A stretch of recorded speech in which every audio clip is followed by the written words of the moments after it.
the preacher in my own church had Parkinson's. So there could have been a lot of, and he had a really, he was a smart guy. He had a really bad personality, but he was brilliant as far as he was Kenneth Hagin's protege. And so he saw him do, all the miracles. And Kenneth Hagin had the healing gift. He didn't have it, but he also believed.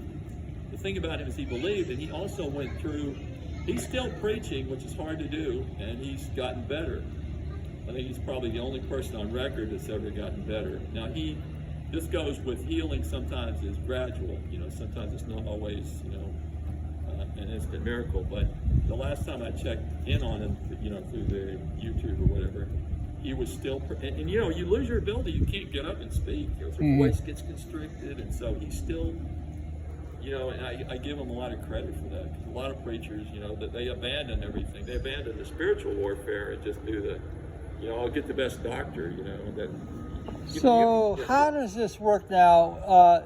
Dopamine is made in certain cells. Dopamine is made in your brain. In your brain. So something happens. Something causes it to stop dying. reproducing. Your dopamine cells are dying. When you reach a level that's so low, that's when the shaking.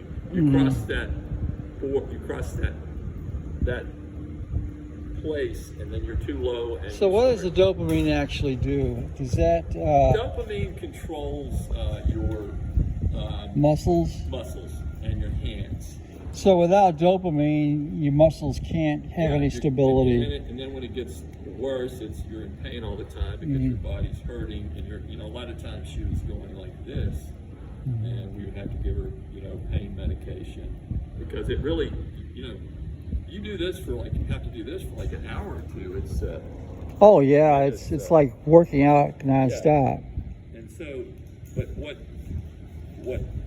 what I'm saying is that you have to get on it right, and and it's not through doctors, because there's nothing there. I mean, you do the doctor things. I'm not saying that at all, but there's no hope. So you have to.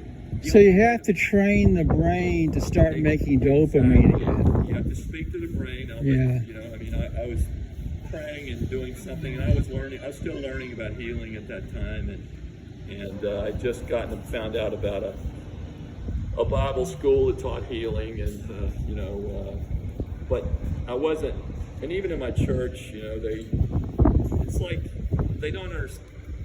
If it's too difficult, they don't want to deal with it. Basically, is what it is, and that's where you do need. People need the most help when they have, it looks like an impossible situation.